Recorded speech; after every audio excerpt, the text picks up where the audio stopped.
Silakan duduk kembali. Saudara-saudara, dengan tema kita yang barangkali hari ini adalah sesuatu yang mungkin terdengar aneh.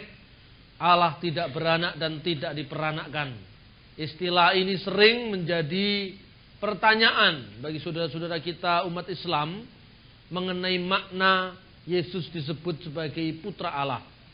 Untuk mendasari perbincangan kita, dan nanti kita akan buka secara terbuka sesi ini untuk tanya jawab.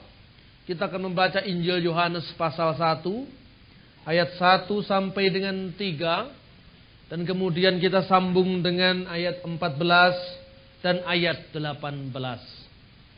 Yohanes pasal 1 ayat 1, 2, 3, 14, 18. Kita akan baca secara berbalas-balasan. Firman yang telah menjadi manusia. Pada mulanya adalah firman. Firman itu bersama-sama dengan Allah. Dan firman itu adalah Allah. Ayat 2. Segala sesuatu dijadikan oleh Dia dan tanpa Dia tidak ada sesuatu pun yang telah jadi. Dari segala yang telah dijadikan. Ayat 14.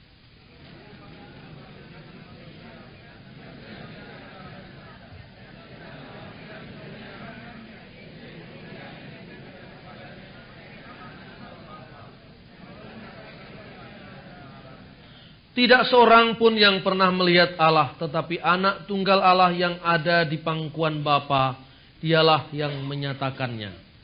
Saudara-saudara yang terkasih, pada pagi tadi saya sampaikan mengenai makna ketritunggalan Allah dalam konteks keesaan Allah yang Maha Esa. Ketika tauhid itu artinya monoteisme, paham yang mengesakan Tuhan. Di kalangan gereja dirumuskan. Ketika itu gereja sudah tidak ada lagi kekhawatiran syirik. Syirik bukan dalam bahasa Indonesia artinya iri. Syirik dalam bahasa Arab itu artinya mempersekutukan Allah dengan ilah-ilah yang lain. Itu artinya syirik. Orang-orang yang mempersekutukan Tuhan. Menganggap Tuhan masih punya tandingan. Ke Gunung Kawi sana atau kemana, itu namanya musyrik. Orang yang memperserikatkan Allah.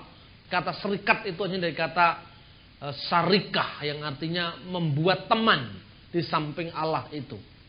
Saudara-saudara yang terkasih, karena itu tadi ditegaskan, baik di dalam Al-Quran umat Islam maupun di dalam Alkitab terjemahan bahasa Arab, dikenal istilah la ilaha illallah.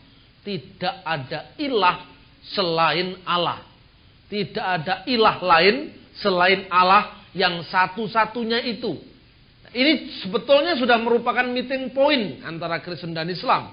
Sama-sama mengakui bahwa Allah itu esa, tidak ada ilah lain selain dari Allah itu. Nah, sekarang masalahnya adalah bagaimana tentang Yesus itu. Umat Islam memiliki ayat yang berbunyi Qul huwallahu ahad. Katakanlah bahwa Allah itu satu. Allahu somad. Dia yang tidak bergantung segala sesuatu, atau segala sesuatu malah tergantung kepadanya. Lam yalid wa lam yulad. Tidak beranak dan tidak diperanakkan. Wa lam yakullahu kufuwan ahad. Dan tidak seorang pun yang menyerupai dia. Syahadat ini apa bisa kita terima? Iman ini apa bisa kita terima? Seringkali orang Kristen ragu-ragu. Saya katakan hari ini bahwa seluruh yang saya baca tadi bisa kita terima. Memang orang Kristen tidak pernah menganggap bahwa Allah itu beranak dan diperanakkan. Dulu saudara-saudara, ada satu lagu dangdut yang terkenal. Penyanyinya Oma Irama. Setelah dia semakin populer, dia nyanyinya semakin banyak soal agama. Dulunya itu nyanyinya begadang, ya macam-macam lagu-lagu yang suka anak-anak nakal itu. Setelah suatu saat dia naik haji ke Mekah, namanya ditambahi RH, Raden Haji katanya. Kemudian nyanyinya mulai lagu-lagu, kalau di kita itu rohani Islam. Lagu itu seringkali dinyanyikan dan secara sengaja itu malah di setel di depan rumah-rumah orang Kristen. biar telinganya orang Kristen dengar kalau Allah itu tidak beranak dan tidak diperanakkan. Suatu saat seorang teman saya, seorang dokter di Turen itu dekat Malang Selatan sana. Dia seorang dokter Tionghoa, teman akrab saya. Dia kan memang tidak tahu banyak Islam. Jadi dia itu kalau Natal ya membagi sisa rezekinya pada orang-orang miskin di sekitarnya. Kalau Idul Fitri kadang-kadang juga dia memberikan sedekah karena dia percaya bahwa memberi itu tidak hanya untuk orang Kristen. Tapi suatu saat dia lapor ke saya, "Pak, saya sekarang tidak kasih lagi ke tetangga sekitar." Kenapa? Jengkel saya. Loh, kenapa jengkel? Itu lagunya Rhoma Irama dipasang di depan telinga saya. Keras-keras. Lagu yang apa? Saking telinganya mungkin sudah keberbeken, dia sampai hafal lagu itu. La ilaha illallah, tiada Tuhan selain Allah. Tuhan tidak beranak dan tak diperanakkan. Lu kenapa sampean marah? Nah, itu kan nyindir. Lu kenapa nyindir? Yesus kan anak Allah lah, itu sampean keliru. Beda itu. Pengertian anak Allah dengan Tuhan tidak beranak dan tidak diperanakkan itu tidak sama. Ini contoh, saudara-saudara. Jadi lagu itu diputar dan biasanya telinga orang Kristen memang marah. Tuhan tidak beranak dan tidak diperanakkan. Dan lagunya memang tendensius sekali, seolah-olah memang dituduhkan kepada kita. Beritahu kepada Rhoma Irama, apa yang dia nyanyikan itu benar. Bahwa Allah itu tidak beranak dan tidak diperanakkan. Hanya dia jangan mengarahkan itu kepada orang Kristen. Karena orang Kristen tidak percaya bahwa Yesus itu anak Allah secara fisik, secara biologis. Itu tidak ada dalam ajaran Kristen. Kemudian dia juga dalam syairnya itu, mengapa kau Tuhankan manusia? Enak ya suara saya. Dulu saya pernah jadi penyanyi dangdut, saudara-saudara. Jadi lagu itu memang sengaja rupanya diciptakan oleh Bang Haji itu untuk nyindir-nyindir orang Kristen.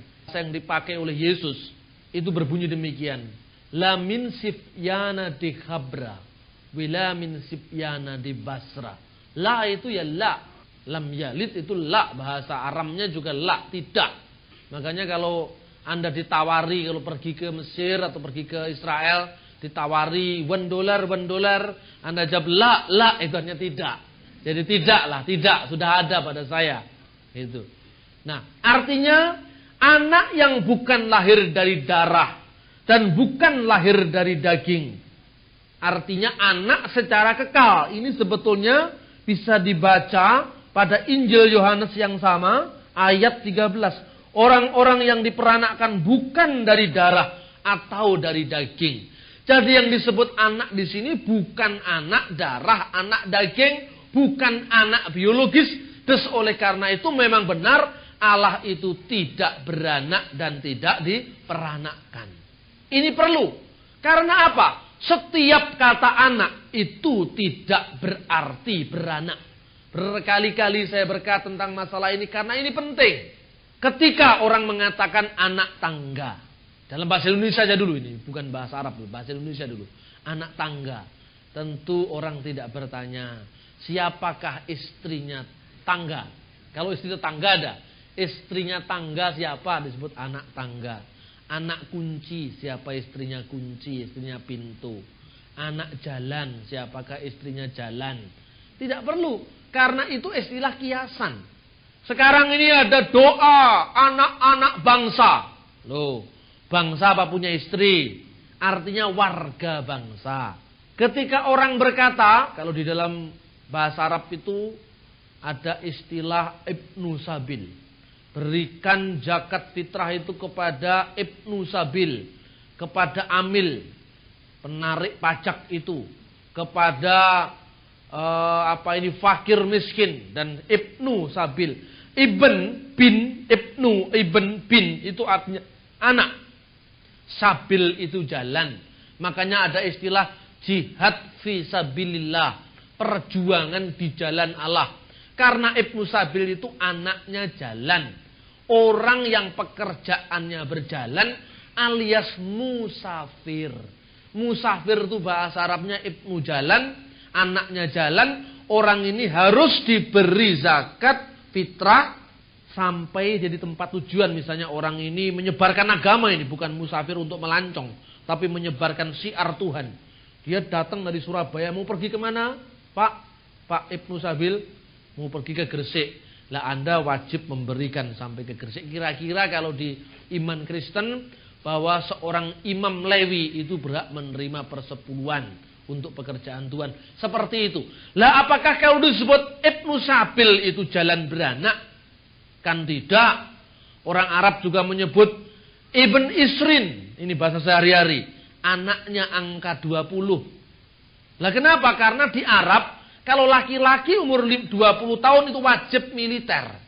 Nah orang yang wajib militer itu namanya Ibn Isrin. Anak angka 20. Tanpa bertanya, bapaknya angka 20 siapa? Ini kata kiasan. Jadi istilah anak Allah, putra Allah, tidak harus berarti Allah itu beranak.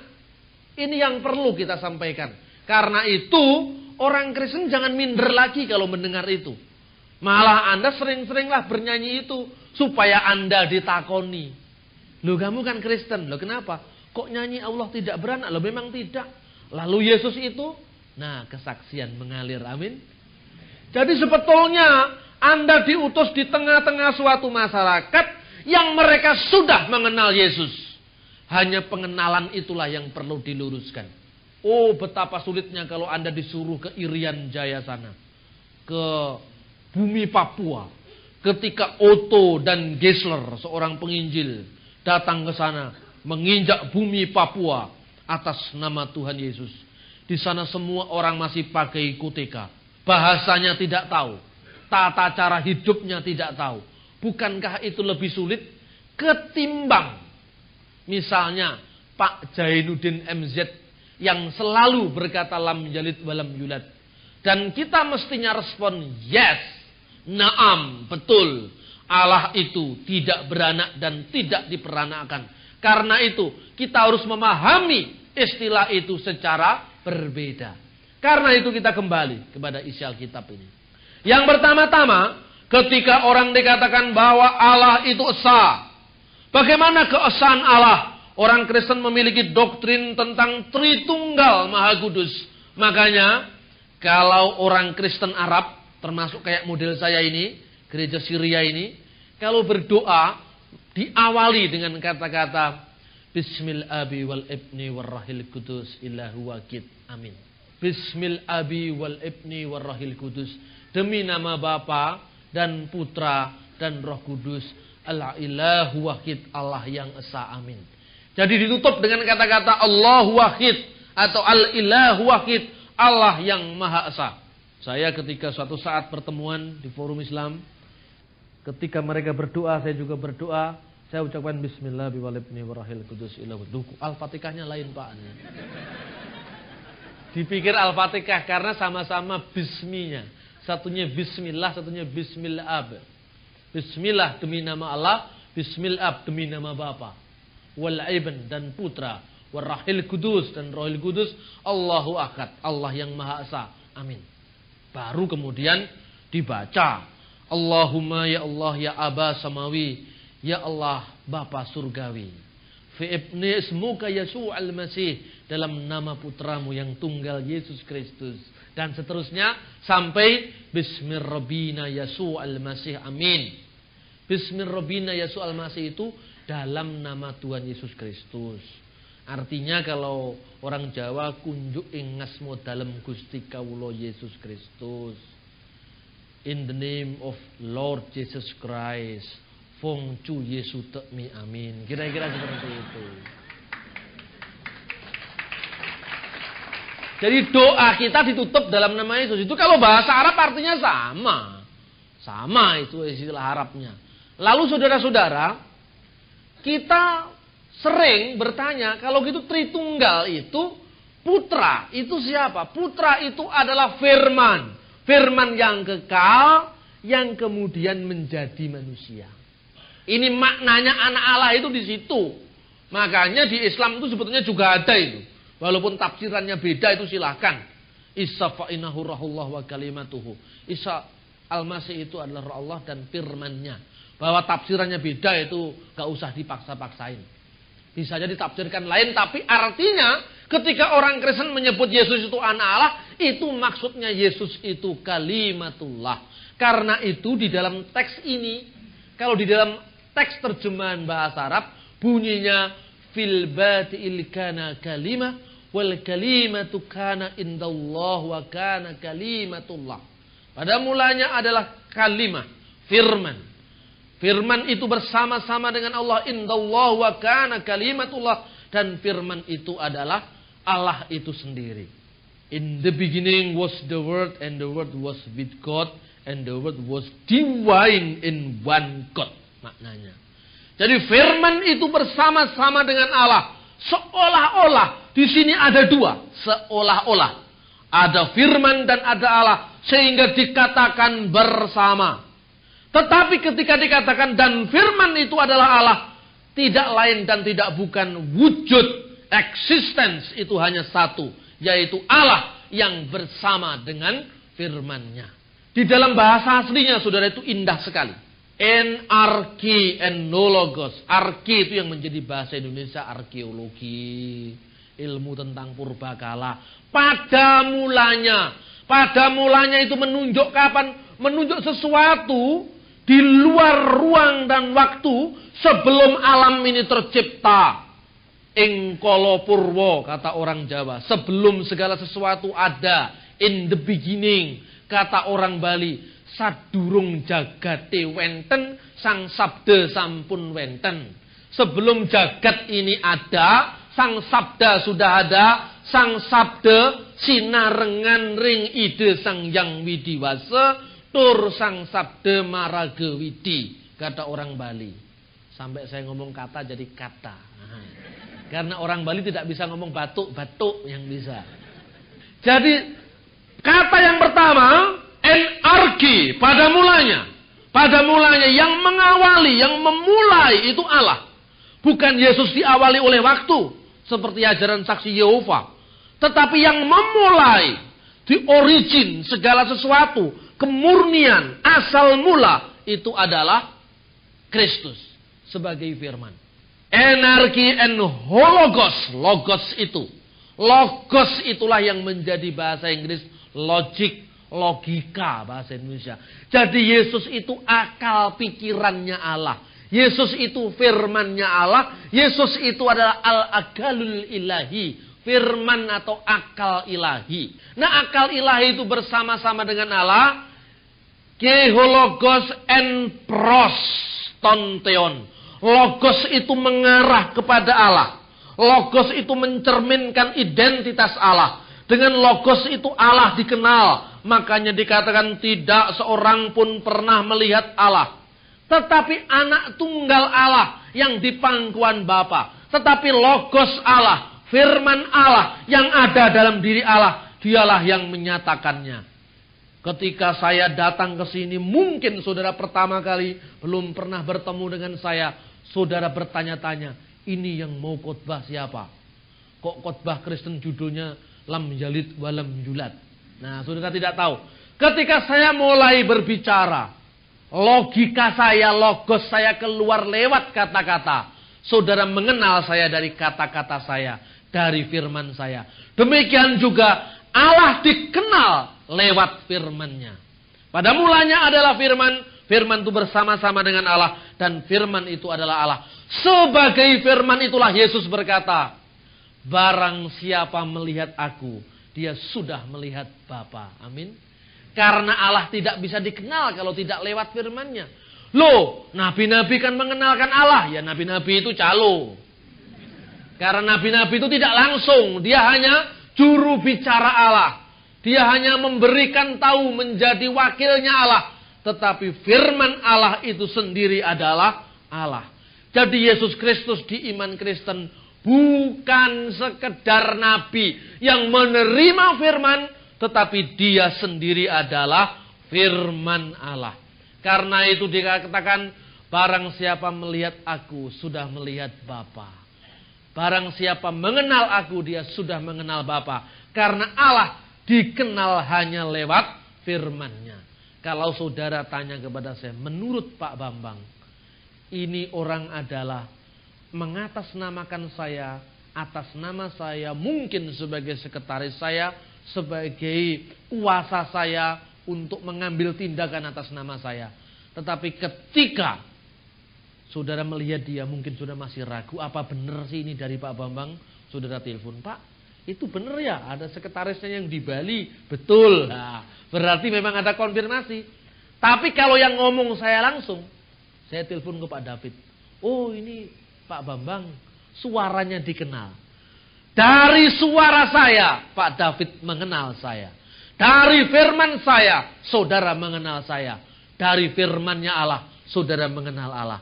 Dari Yesus, saudara mengenal Allah. Ini maknanya logos, maknanya firman. En prostonteon, artinya dia mengarah kepada Allah, memberitahu siapakah itu Allah, menjadi satu-satunya di mana Allah itu dikenal oleh umatnya. Theos en logos, dan theoslah logos itu. Anehnya, di dalam ayat yang kedua ini, kata Allah tidak diberi kata sandang de. Ini kalau orang bahasa mesti dipersoalkan. Kenapa yang pertama ada kata sandangnya, yang kedua tidak ada? Kalau diterjemahkan secara harafiah, pada mulanya firman itu, berarti firman yang itu, Yesus itu. Firman itu bersama-sama dengan Allah itu. Dan Allah lah firman itu, tanpa kata sandang. Mengapa tanpa kata sandang? Karena Allahnya satu. Amin. Jadi Allahnya satu, maka saya sering menerjemahkan, in the beginning was the Word, and the Word was with God, and the Word divine in one God. Dia ilahi dalam diri Allah yang satu, in one true God, di dalam satu-satunya Allah yang benar itu, yaitu Sang Bapa, yang di dalam Allah Bapa itu ada firman-Nya Sang Putra, dan ada kehidupannya Roh Kudus. Jadi Bapa, Putra, dan Roh Kudus, one true God. Bapa, Putra, dan Roh Kudus, al-ilahu wahid. Ini maknanya. Jadi artinya, wujudnya Allah itu hanya satu. Dalam wujud Allah yang satu itu ada firman-Nya dan ada Roh-Nya. Itulah Yesus sebagai kalimat Allah. Karena dia sebagai kalimat Allah, maka jelas alam semesta diciptakan oleh firman itu. Lalu bertanya, siapakah yang menciptakan alam ini? Yesus apa Allah? Nah, ada seorang pendeta yang ngomongnya agak falas ke saya. Bapak percaya dengan kuasa Tuhan? Ya jelas dong.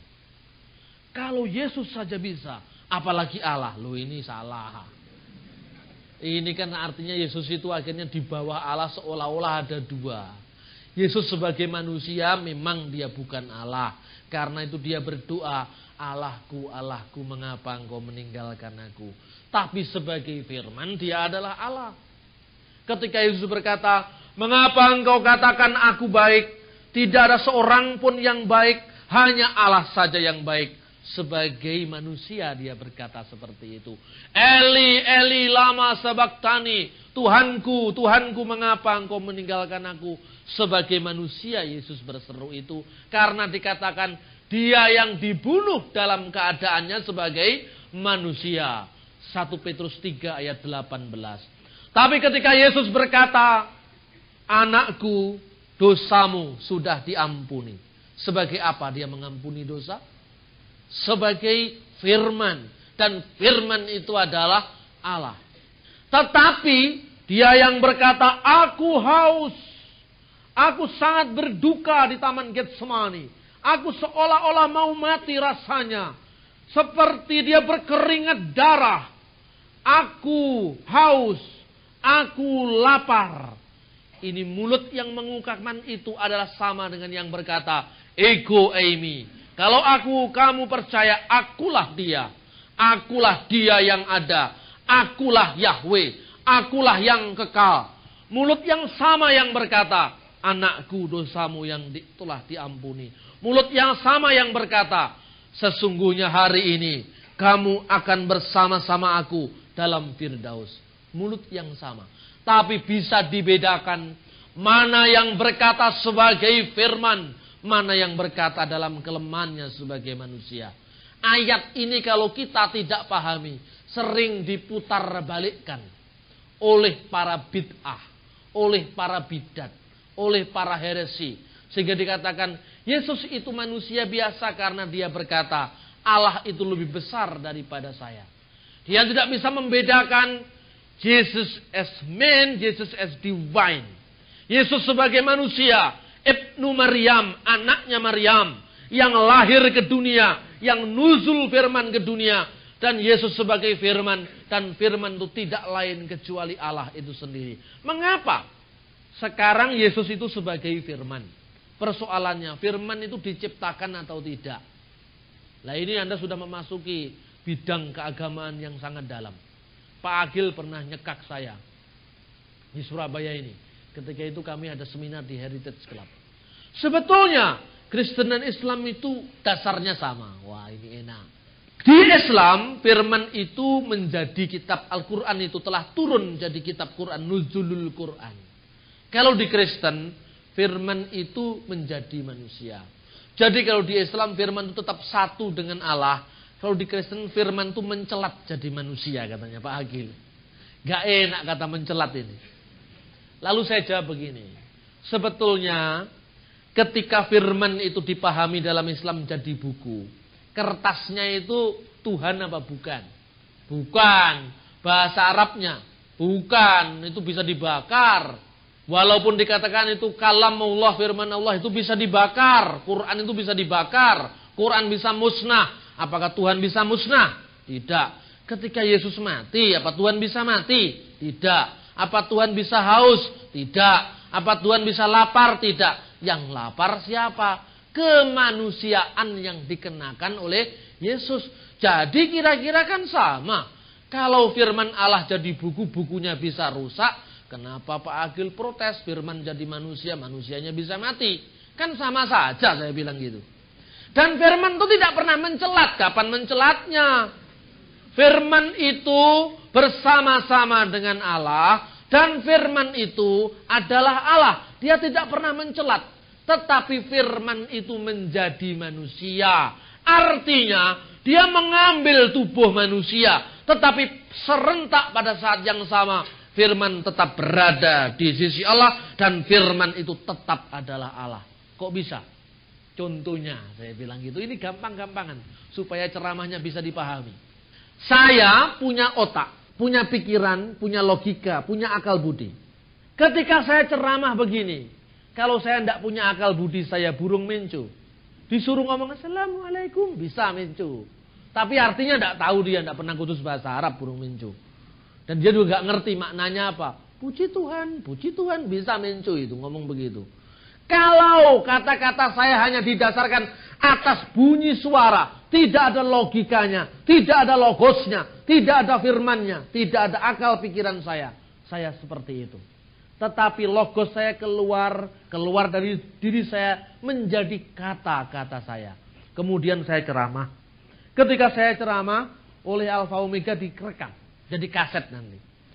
Pikiran saya keluar lewat kata-kata. Kata-kata saya terpantul di udara. Dan kemudian menjelmakan sebuah suara.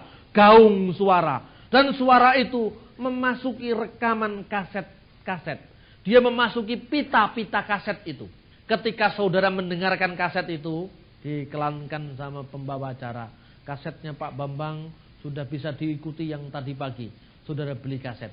Yang tadi pagi tidak mendengar saya ceramah. Sampai pulang di rumah disetel. Jelek. Saudara-saudara yang terkasih dalam Tuhan Yesus Kristus. Allah Tritunggal. Saudara mulai mengerti. Oh Allah Tritunggal menurut pikirannya Pak Bambang seperti ini. Berdasarkan kebenaran Alkitab seperti ini. Dapatkah dikatakan kaset itu penjelmaan pikiran saya? Bisa.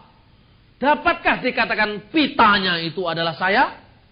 Bukan. Pitanya ya pita. Ketika pita itu dibakar.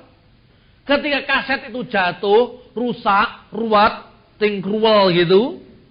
Pikiran saya tidak ikut tingkruwel. Ketika kaset itu terbakar, pikiran saya tidak terbakar. Jadi, pikiran saya bisa menjelma lewat pita kaset itu.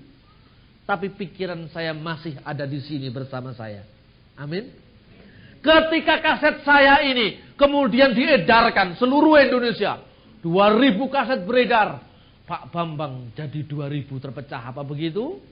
Tidak. Firman Allah menjadi manusia. Firman telah tinggal dalam diri manusia. Serempak firman ada di sana. Bagaimana itu? Loh, kalau pikiran saya saja bisa terpecah jadi kaset, jadi buku, sementara tetap ada di saya. Bagaimana mungkin Yesus tidak bisa begitu? Dia adalah Tuhan. Dia adalah yang maha kuasa. Apa mustahilnya bagi dia? Nah, kemudian Pak Agil langsung ke depan mengatakan, oh ya. Ya maaf kalau saya salah. Bukan itu yang saya maksud. Maksudnya kira-kira ada bedanya. Pokoknya begitu. Ya memang kita beda. Beda tetap beda. Tidak perlu disamakan. Tapi bisa bersama-sama kan. Lah itulah maknanya. Makanya jadi orang Kristen jangan angker-angker. Kita low profile saja, biasa aja lah. Orang yang biasa-biasa itu penggemarnya banyak. Kalau yang angker-angker begitu, waduh. Kalau sudah jadi pendeta besar, tidak mau dialog lagi, tidak mau dikritik lagi. Dengan segala macam dia penuh dengan protokoler seperti seorang presiden. Itu saya nggak suka, saudara-saudara. Karena apa? Kita berasal dari bawah. Karena itu kita yang low profile saja. Sebab kalau pendeta sudah dijauhi orang, itu alamat sudah. Akhirnya dia mendirikan menara Babel yang paling besar. Di lingkungan sekitarnya jadi asing. Dia dirikan menara Babel yang besar. Tapi orang-orang di sekitarnya itulah makhluk aneh yang sedang mengadakan kebaktian. Tapi kalau saudara datang dan saudara bisa bercakap-cakap, indah sekali. Saya ditanya, Pak Bambang, ternyata Anda bisa juga ya ngaji. Bisa, kenapa tidak bisa? Coba Pak dibaca lagi. Saya nyanyikan. Bismillahirrahmanirrahim. Ya ayyuhalladzina amanu wa qu anfusakum wa ahlikum nar. Seterusnya lah. Tadarus itu. Wahai orang-orang beriman, jagalah dirimu dan keluargamu dari api neraka. Yang dibaca itu makhluk apa bukan? Makhluk kertas kok itu. Itu terbitan Leces Probolinggo itu. Dibakar juga bisa. Asalnya dari kayu turi. Kertas itu lebih-lebih yang dari itu damen, dari jerami. Tapi ketika orang Islam mendengar kata-kata itu, bayangannya apa? Firman Allah yang kekal, yang tersimpan di Lauhul Mahfuz, yang ada di sana. Gitu? Tapi nyatanya ini kan produk pabrik Leces. Lu bagaimana? Quran itu bisa yang ilahi, tapi sekaligus yang makhluk. Kenapa keberatan Yesus yang sebagai manusia, yang dipanggil sebagai guru, yang dipanggil sebagai rabi, yang mati, yang mengajar di atas bukit. Tetapi serempak dengan itu adalah Yesus yang adalah firman. Firman itu bersama-sama dengan Allah, dan firman itu adalah Allah. Sebagai firman, tentu firman tidak diciptakan. Sebab persoalannya gini. Ya Pak, kita ini sebetulnya menghormati Yesus. Ya, itu kan sebetulnya. Yang tidak betulnya bagaimana? Kan selalu basa-basinya. Ya sebenarnya kami sangat menghormati Nabi Isa. Kami sangat menghormati Yesus. Itu yang sebetulnya. Yang tidak betulnya bagaimana? Kan gitu. Ya yang tidak betulnya itu ya terang-terangan aja, tidak apa-apa. Yesus bukan Tuhan, Yesus bukan anak Allah. Itu yang kita tidak bisa terima. Ya sudah, tidak bisa terima juga tidak apa-apa. Kalau Anda terima kan sudah jadi Kristen. Lalu saya ditanya di Paramadina itu, di Jakarta, kasetnya ada di luar itu ditanya. Pak Bambang, bagaimana pendapat Bapak? Orang Kristen tentang Nabi Muhammad. Ya Nabi, saya bilang gitu. Lah kalau gitu, bagaimana dengan Yohanes pasal 14 ayat 6 menurut orang Kristen? Ya itu kan untuk Kristen. Kalau saudara percaya itu kan sudah jadi Islam. Lah nabi apa? Nabinya orang Islam kan bener. Bukan nabi saya tadi. Lah apa sulitnya ngomong gitu? Nabi Muhammad ya nabi. Nabimu bukan nabiku. Kalau aku mengakui dia sebagai nabiku, aku sudah jadi Islam. Dan gereja Syria ini bubar, sudah masuk Islam semua. Lalu kalau dia benar-benar nabi dalam pengertian dia sama-sama nabi. Ini nabinya Kristen, nabinya Islam, betul. Lah kenapa Kristen dan Islam gampang bentrok? Karena bahasanya mirip itu apa? Sama-sama Timur Tengahnya. Islam ada nabi, Kristen ada nabi. Islam mengenal Allah, Kristen mengenal Allah. Jadi istilah Allah itu asalnya dari kata Allah. Itu bahasa Aram. Makanya di Isra pasal 5 ayat 1 itu Besem Elah yang menjadi bahasa Arab Bismillah. Karena itu tidak usah usil-usil. Orang Kristen tidak boleh pakai nama Allah karena nama Allah dewa air. Itu orang yang kurang membaca saja. Harus diganti Elohim. Bukan Elohim, Elohim. Elohim juga keliru bacanya. Yang benar Elohim, Elohai. Orang Yunani membaca Eloi. Karena Alkitab ini ditulis, diterjemahkan dalam bahasa Yunani. Maka ikut stylenya orang Yunani. Slangnya orang Yunani, Elohai dibaca Eloi. Kemungkinan penulis buku ini jumbuh antara Alkitab bahasa Yunani dengan bahasa aslinya. Maka Elohim ikut-ikut dibaca Elohim. Cara bacanya aja sudah keliru. Lah kok bisa? Takono dewe ke wong Yahudi kalau tidak percaya. Kalau dikira saya bohong, pergi ke Israel sana, jangan ketemu orang Kristen. Kristenmu ditanya dulu, Pentakosta apa Protestan? Kalau Pentakosta baru Anda ngomong, kalau Protestan, oh kita rohnya lain. Itu yang repot itu. Golongan begini nih yang repot ini. Orang ditanya, Bapak, bagaimana persoalannya dengan gereja dibakar? Oh, gereja dibakar itu kalau kita tidak dibakar. Karena kita ada Roh Kudus. Mereka yang dibakar itu tidak ada Roh Kudus. Saya ragukan kependetaan orang ini. Bukankah Alkitab mengatakan kita ini satu tubuh? Apakah mungkin kalau tangan kita cedera, kaki kita melompat-lompat? Apa mungkin kalau kaki kita kesandung, tangan kita bertepuk tangan? Kalau Anda mengaku kita satu tubuh, tidak ada Protestan, tidak ada Katolik, tidak ada GBI, tidak ada Betani, tidak ada Pentakosta, tidak ada Betel, semua satu tubuh. Karena itu, kalau ada gereja lain dibakar, marilah kita komitmen membantu. Jangan bersorak supaya nanti pindah ke gereja saya. Jangan seperti itu bukan ajaran Kristus. Oh, gereja mereka dibakar karena tidak ada bahasa roh. Kami yang ada, makanya dibakar. Nanti orangnya pindah-pindah semua GPIB ke sini. Itu bukan ajaran Kristus. Mari bantu. Dulos dibakar. Anda beli itu, Jemaat Indonesia. Sirkulasinya. Semua untuk pemulihan. Karena mereka sakit, kita sakit. Mereka bergembira, kita bergembira. Karena kita satu tubuh. Satu tubuh kok beda, Pak? Ya mesti. Kalau tangan semua panjangnya segini kan malah aneh. Tangan ada yang segini, ada yang segini, ada yang segini. Kalau semua panjangnya segini, kan jadi aneh. Dikira robot nanti saudara-saudara. Jadi taman bunga itu menjadi indah karena puspa warna.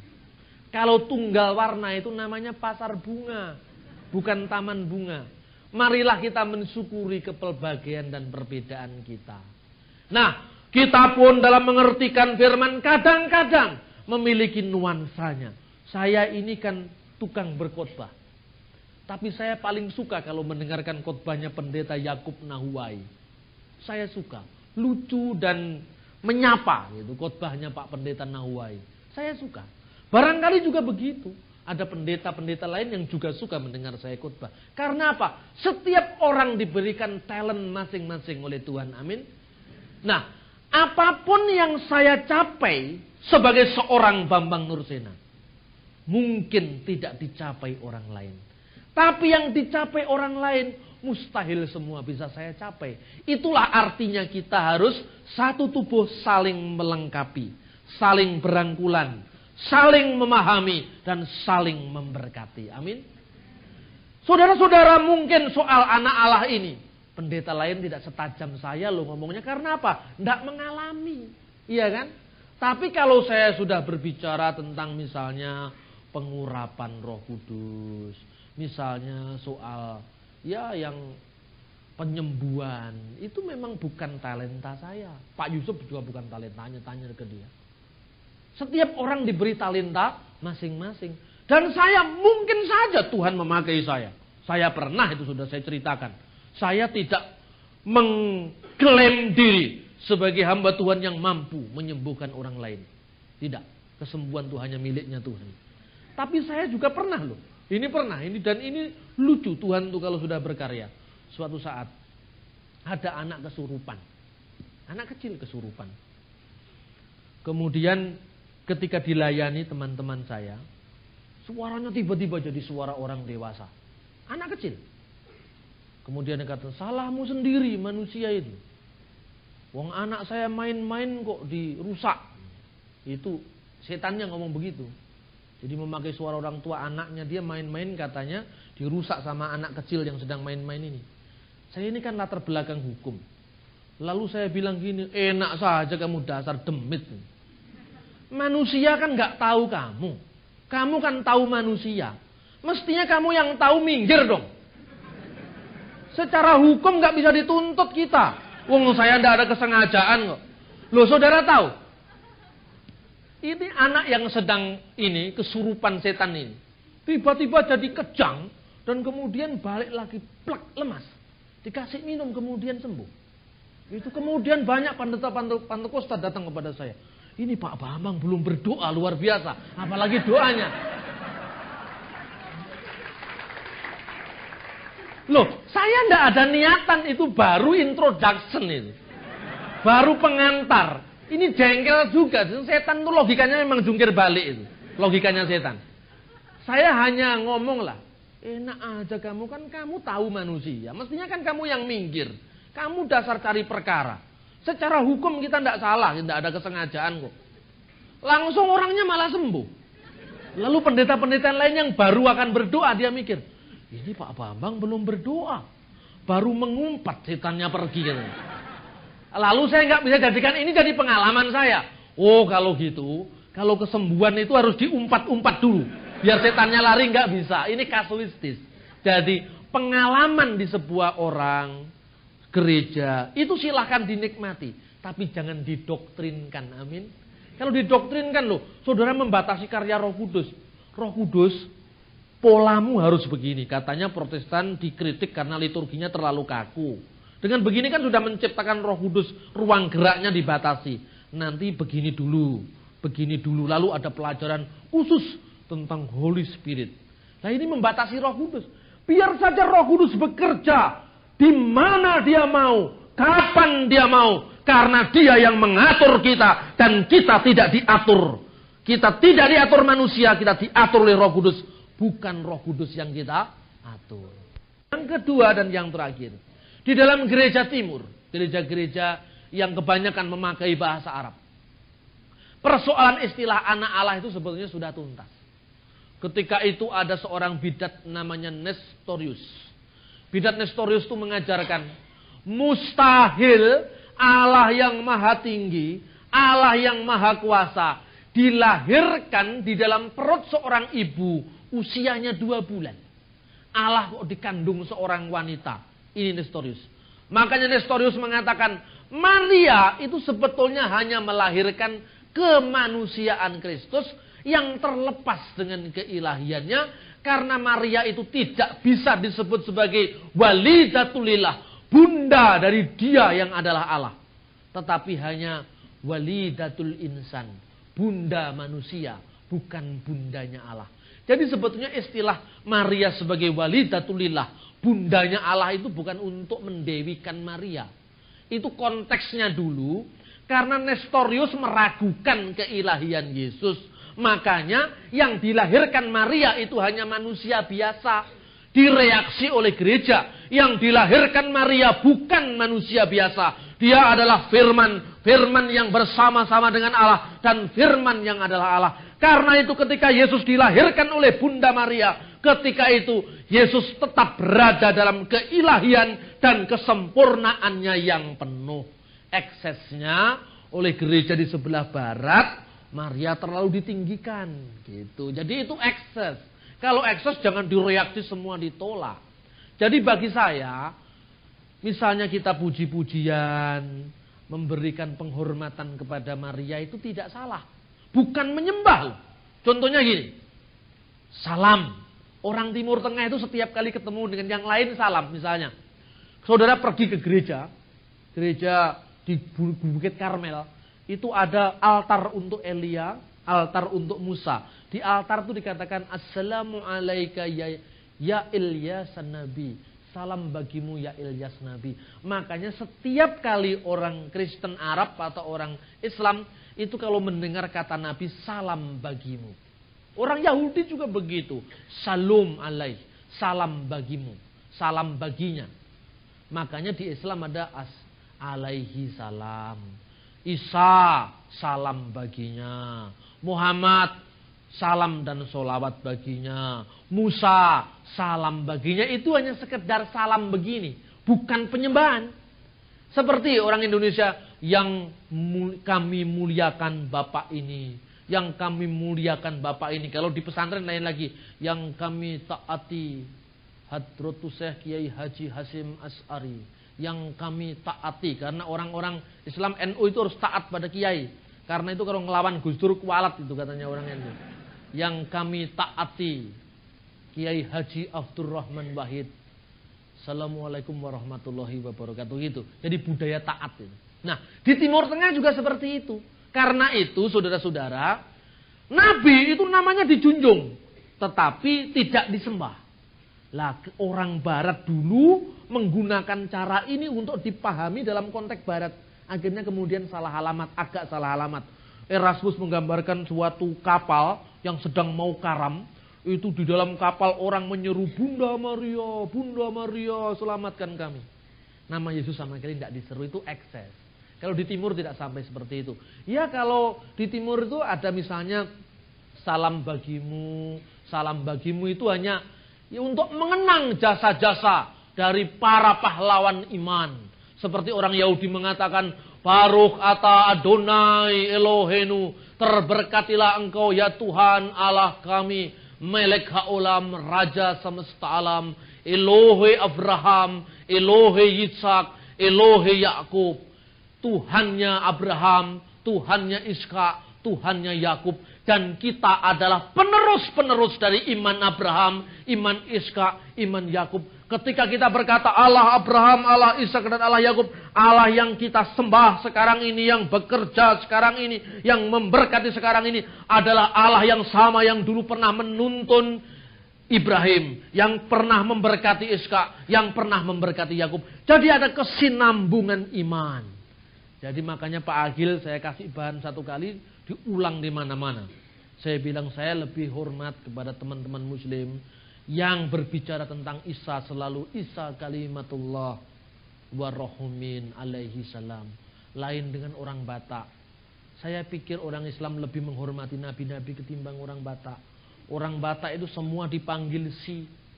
Itu si Musa itu, si Abraham itu, si Daud itu. Wah, memangnya itu Daud siapa? Semua si. Tapi ya itulah Batak, enggak apa-apa. Budaya Batak memang seperti itu. Kemudian tapi bagi saya, orang yang berlatar belakang Jawa Timur, dekat dengan Islam, begitu dikatakan, itu kau jangan begitu, itu si Yesus bisa marah loh saya. Yesus kok dipanggil si ini, kebangetan sekali orang ini. Lalu di Manado juga gitu. Pendeta Manado bilang apa? Yesus bilang dalam khotbah, apa ndak ada kata yang lebih terhormat? Yesus bersabda. Tapi itu kan masalah apa? Ini masalah budaya, saudara-saudara.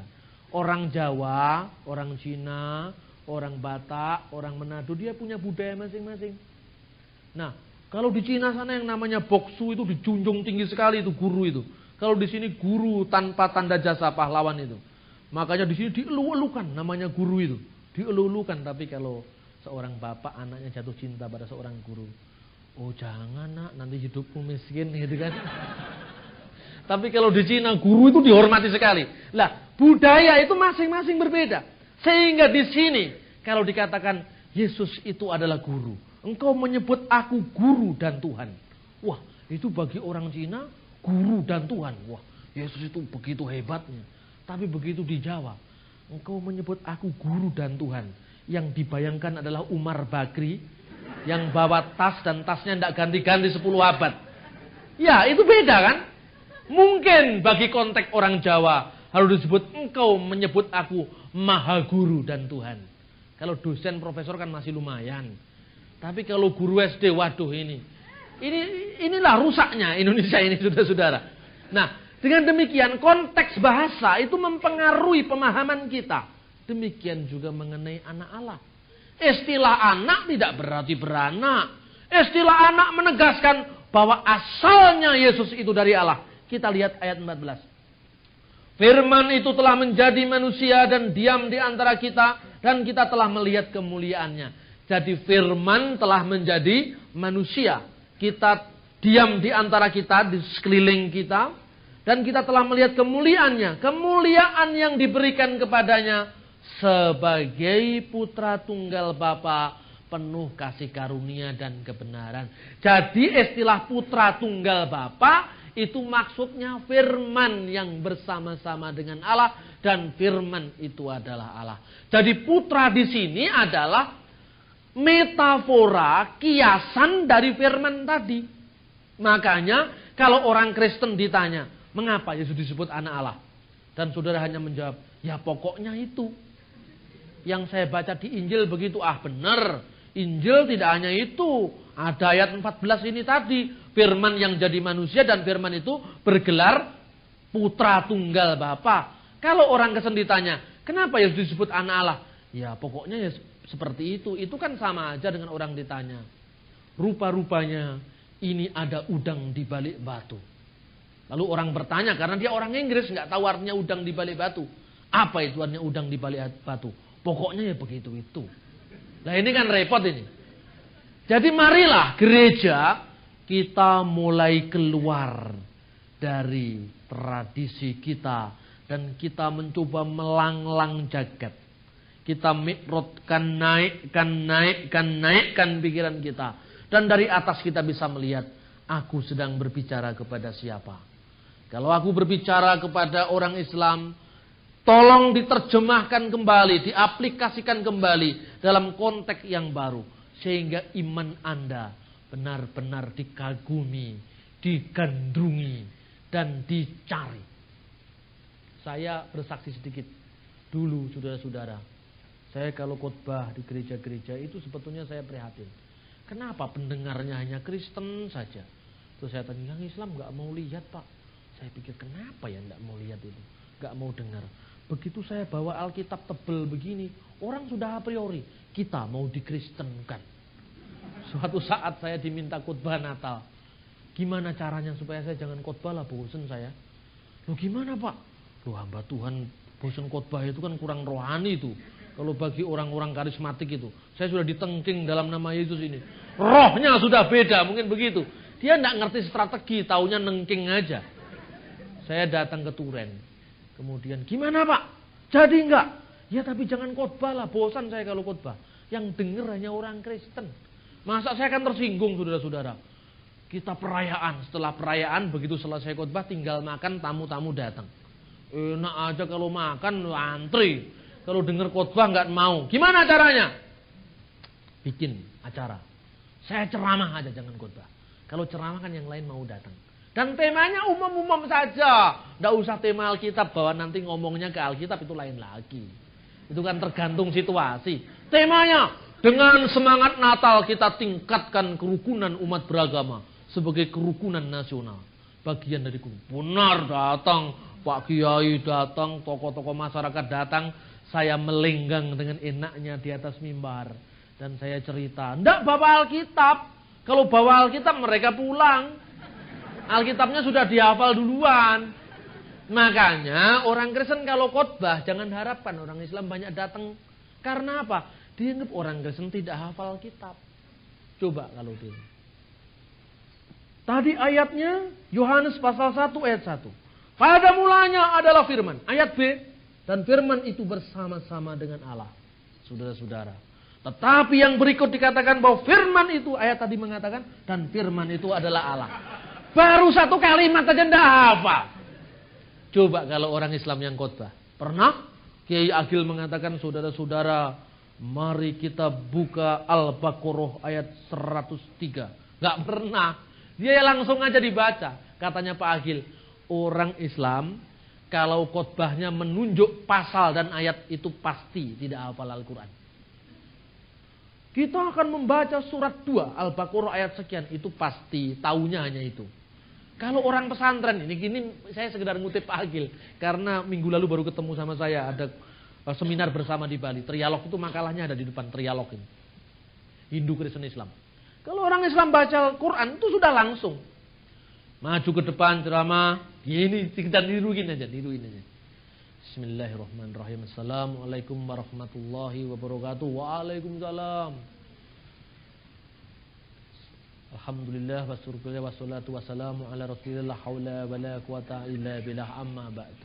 Saudara-saudara umat Islam, Allah berfirman di dalam kitab suci Al-Quran yang berbunyi, Bismillahirrahmanirrahim. Ya ahlal kitab ta'alau ila kalimatin sawim bainana wa bainakum illa na'budu illallah. Yang artinya, cukup sudah. Tidak usah dibawa kitabnya, kita baca, tidak usah. Ini tradisi yang berbeda. Lah saya mikir iri saya. Suatu saat kalau mungkin saya khotbah begitu mereka mau dengar. Saya coba tes case-nya di Turen, di Malang sana. Saya ceramah, nggak bawa Alkitab saya. Biar di kalangan orang Kristen dianggap tidak rohani, biar saya yang penting bisa didengarkan orang Islam khotbah saya. Supaya ada saling pengertian. Kita sebenarnya saudara-saudara itu berasal dari bapak yang sama yaitu Abraham. Terah kita sama, itu orang Islam sudah senang. Kalau saya pinjam istilahnya saudara muslim, kita ini Ibrahim berasal millat Ibrahimi. Jadi berasal dari iman Ibrahim, the Abrahamic faith yang satu. Karena itu saya menganjurkan bagaimana untuk kesatuan bangsa ini. Di tengah-tengah situasi bangsa dalam ancaman disintegrasi, marilah kita agree in disagreement. Setuju dalam ketidaksetujuan. Bukankah di dalam Al-Quran dikatakan bahwa sebenarnya kita diutus ini sebagai rahmatan lil alamin. Rahmat bagi semesta alam. Izinkanlah saya mengutip sebuah firman Tuhan dalam kitab Zabur atau kitab Mazmur yang berbunyi, Hine matof umanaim sefet akim gam yakat. Yang artinya, alangkah baiknya dan indahnya apabila semua hidup rukun bersama.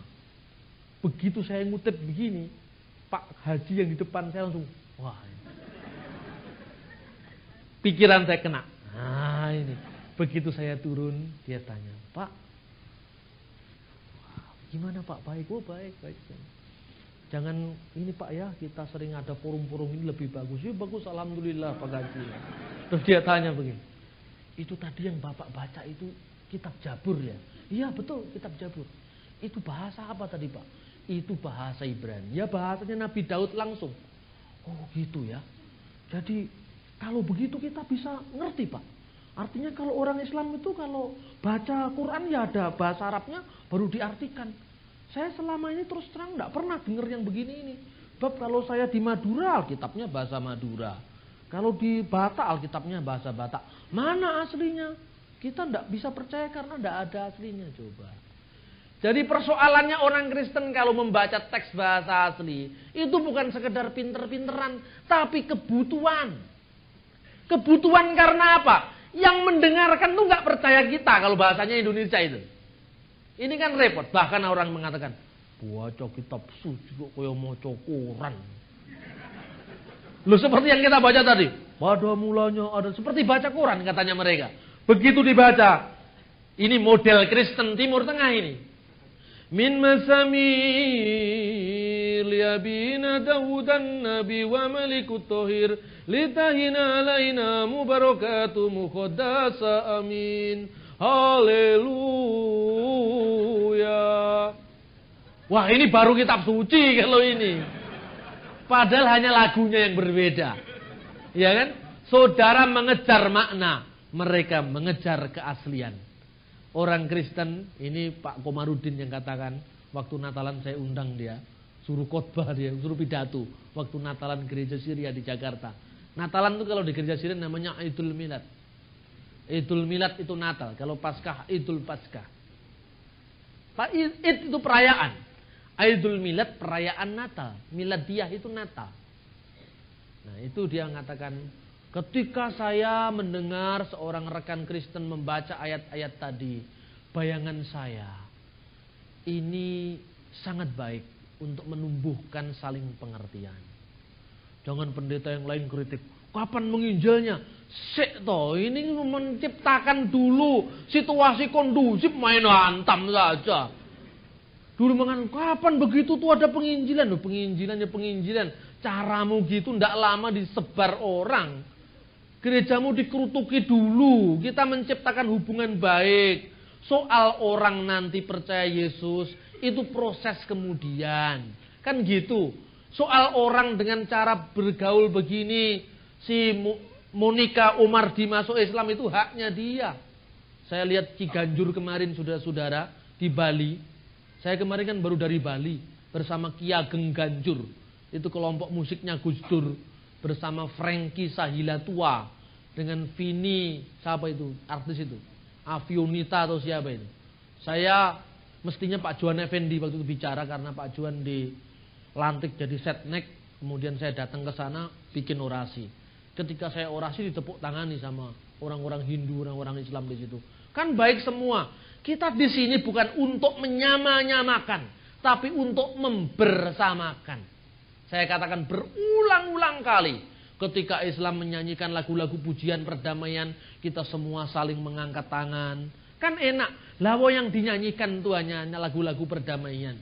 Kan kita tidak menyanyikan lagu penyembahan Islam, penyembahan Kristen, tidak. Itu kan sama aja. Kita ketemu nyanyi sorak-sorak bergembira, bergembira semua. Kan sama dengan itu. Karena kita tidak pernah bergaul, kita tidak pernah berkumpul, maka potensial kita gampang diadu. Itulah yang menjadi keprihatinan kita di Bali.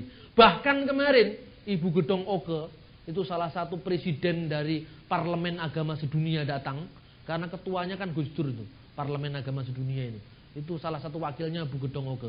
Itu lagu-lagu dari kami dinyanyikan itu. Jadi lagunya Salu Salum Yerusalem itu diganti Salu Salum Indonesia. Kemudian yang terakhir Salam Salam Santi Sancai gitu. Jadi sancainya Konghucu, santinya Hindu, salamnya Islam, salumnya Kristen, semua gandengan tangan. Salam, salam, santi, sancai. Loh enak. Mau di Cina sana kan juga salum, sancai itu.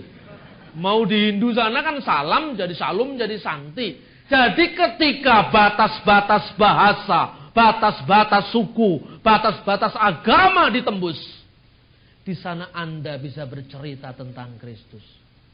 Dia yang hidup dan menghidupi setiap ciptaan. Ketika batas-batas bahasa ditembus, saudara tidak lagi bisa dibedakan. Ini bahasanya Cina, mesti Konghucu. Oh tidak mesti. Zaman dinasti Tang itu gereja Syria sudah ada di sana. Yang namanya sancai itu bukan hanya ucapannya Bingki Irawan, tapi juga salamnya orang Kristen di Tiongkok. Yang mengucapkan santi itu bukan sekedar orang Hindu, karena di India Selatan ada gereja Kristen. Yang mengucapkan salam itu bukan hanya orang Islam, karena Butros Gali juga mengucapkan Assalamualaikum, Assalamualaikum. Yang mengucapkan salam bukan sekedar orang Kristen, Yahudi juga mengucapkan itu. Karena itu Kristus tidak bisa dibatasi dengan bahasa. Ketika kita bisa menembus perbedaan bahasa teologi seperti ini, kita bisa mengerti apa makna dari anak Allah. Amin. Ada beberapa waktu untuk kita merespon apa yang saya sampaikan. Sebelum saya tutup dengan doa, silakan kalau ada pertanyaan seperti yang sudah dijanjikan hari ini akan ada tanya jawab. Silakan. Ya. Wah, ini paling giliran, paling duluan. Ya, silakan. Assalamualaikum warahmatullahi wabarakatuh. Nama saya Bagus, saya dari Python, Probolinggo, saya dari Gereja Katolik. Pak Bambang, saya mengenal Bapak dalam buku Bayang-Bayang Antara Kenyataan dan Bayangan Kenyataan. Iya, Bayangan dan Kenyataan. Jumpa spiritualitas Jawa dengan agama-agama di Indonesia. Waktu itu foto Bapak masih muda, dan sekarang Bapak low profile dan mirip Andy Lau. Bapak makin ganteng saja. Pak Bambang, saya punya 2 pertanyaan, boleh? Terima kasih. Namun sebelumnya saya ingin memuji, saya terima kasih. Saya menginginkan pertemuan seperti ini baru kali ini dan ternyata Gereja Betelah yang telah membuat saya bisa bertemu dengan Bapak. Saya adalah salah satu pemuja Bapak di antara. Oh, pemuja Tuhan, jangan memuja saya. Iya. Iya. Di antara Pak Yusuf Roni, Pak Hamran Hamri dan Iskandar Jajab, Bapak adalah salah satu pujaan saya. Pertanyaan saya, Pak. Dalam buku yang dibuat oleh Bapak Abdullah Wasiah, Wasian ya Pak ya. Beliau merekomendasikan ada pertanyaan begini, bahwa Yohanes yang mengarang Injil dengan ayat yang tadi Bapak katakan pada mulanya adalah firman, itu Yohanes yang mana? Karena ternyata Yohanes murid Yesus itu sudah meninggal sebelumnya dan tidak mengarang. Dikatakan di situ juga Yohanes itu adalah orang lain. Jadi Injil Yohanes pasal 1 ayat 1 adalah palsu. Saya minta keterangan dari Bapak, apakah benar hal itu atau Bapak bisa menerangkan pada saya supaya saya semakin jelas. Pertanyaan saya Pak, artinya bukannya saya tidak percaya dengan Injil Yohanes itu, saya ingin tahu karena rupanya Bapak ada hubungan dengan beliau-beliau itu. Pertanyaan saya yang pertama. Yang kedua Pak, Al-Quran mengatakan, wahai Alkitab, percayalah engkau pada Al-Quran, karena kitab-kitab ini adalah membenarkan ayat-ayat kitab-kitab Injil dan Taurat yang ada padamu. Bermula dari itu saya ingin bertanya, bahwa Nabi Muhammad itu katanya adalah sudah dikatakan di dalam Injil Yohanes, kalau tidak salah beberapa, tapi pasal 13, ya, dikatakan bahwa roh kebenaran itu adalah Nabi Muhammad, Pak. Saya minta keterangan dari Bapak, apakah itu benar? Kalau memang itu salah, mohon diterangkan. Terima kasih. Wabillahi taufiq wal hidayah. Wassalamualaikum warahmatullahi wabarakatuh.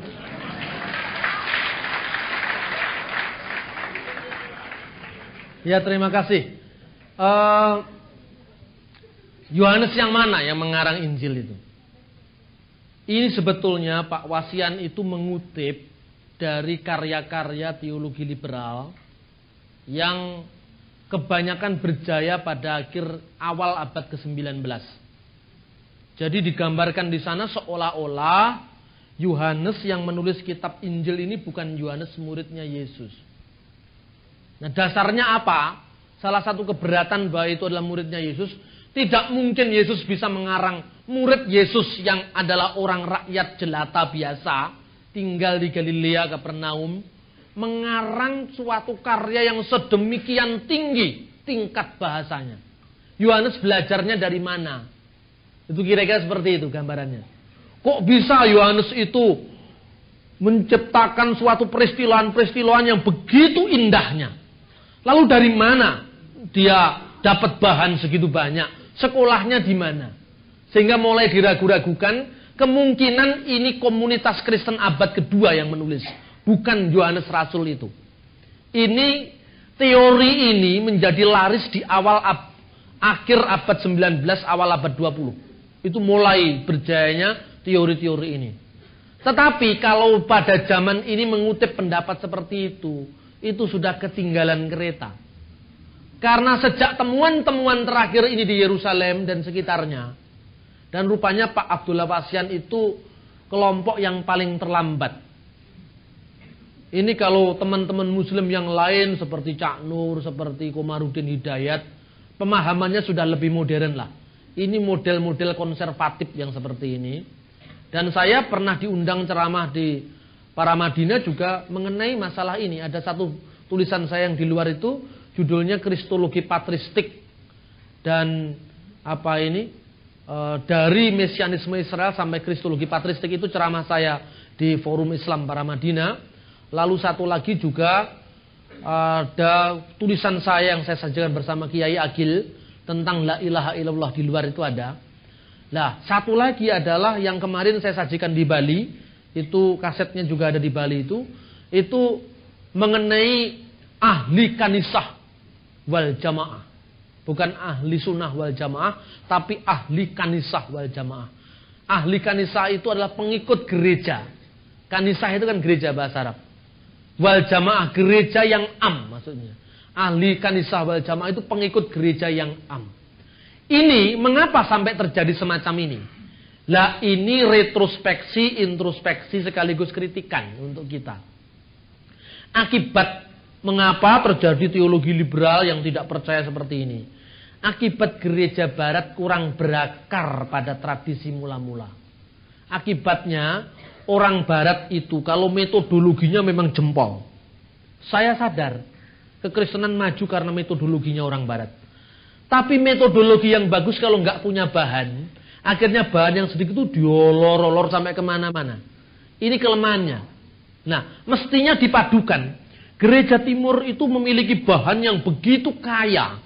Mestinya dipadu dengan gereja barat. Metodologi berpikirnya. Kenapa demikian? Sampai Yohanes pengarang Injil dianggap bukan pengarangnya. Karena kekurangan data. Jadi sekarang konkretnya begini. Salah satu ajaran fundamentalisme Kristen itu fundamentalisme biblik. Yaitu fundamentalisme Alkitabiah. Seolah-olah orang Kristen itu menganggap sinis terhadap data sejarah kalau itu bukan dari Alkitab. Ini ada kekuatannya, ada kelemahannya. Kekuatannya kita semua berakar pada Alkitab, betul. Tapi persoalannya, ada sesuatu yang terputus. Alkitab ini selesai ditutup dengan kitab Wahyu. Setelah itu langsung Luther, Calvin, Zwingli. 16 abad itu kosong di mana isinya. Lah ini yang menyebabkan data ini kurang. Nah, gereja timur penuh. Petrus ketika dia selesai dari Yerusalem, dia pergi ke Antioquia, Syria. Dicatat dalam kisah para Rasul 15, tetapi juga dicatat dalam Galatia 2 ayat 2. Pasal 2, seluruh ayatnya sampai ayat 11. Di sana Petrus pergi ke Antioquia. Yang kita tidak tahu, muridnya Petrus siapa penerusnya? Muridnya Yohanes siapa? Untuk mengatakan bahwa Yohanes bukan penulisnya, kita harus tahu cek and recheck data. Muridnya Yohanes namanya siapa? Ketika Bung Karno mati, di sana ada Ruslan Abdul Ghani, ada Soeharto, ada yang lain-lain, ada murid yang nakal, ada murid yang baik. Murid yang nakal salah satunya Soeharto itu. Sehingga negara kita sekarang kan kacau balau ini. 32 tahun Irian mau lepas, Aceh mau lepas, itu kan gara-gara Soeharto terlalu memonopoli duit negara.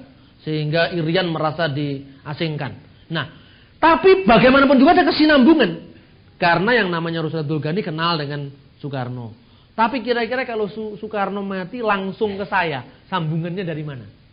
Lah ini yang menyebabkan celah-celah kekosongan ini, muncullah teologi liberal. Saya punya data bahwa memang Yohanes penulisnya. Pertama begini, jangan membayangkan murid-murid Yesus itu terlalu bodoh. Ini abad lampau kita mengatakan begini. Karena apa? Dulu orang berpikir, Yesus itu menguasai berapa bahasa coba? Kalau zaman dulu orang mengatakan, oh Yesus itu kan orang kecil di Nazaret, di Galilea. Tentu ya bahasanya hanya bahasa Aram. Ketika tahun 50-an ditemukan banyak keping-keping mata uang, surat-surat perdagangan yang ditemukan antara lain di penggalian Kapernaum. Koin-koin mata uang itu ditulis rata-rata dalam 3 bahasa. Itu berarti orang Galilea di sekitarnya mengerti 3 bahasa. Kemudian ditemukan surat-surat perdagangan di Gua Qumran tahun 1947. Di sana ditemukan misalnya surat Bar Kokhba, ternyata tertulis dalam bahasa Yunani. Berarti orang Yahudi waktu itu bisa juga bahasa Yunani. Dengan demikian kalau meragukan Yohanes karena dia tidak bisa bahasa Yunani, ini semua sudah diputuskan oleh penemuan data-data terakhir dari Qumran.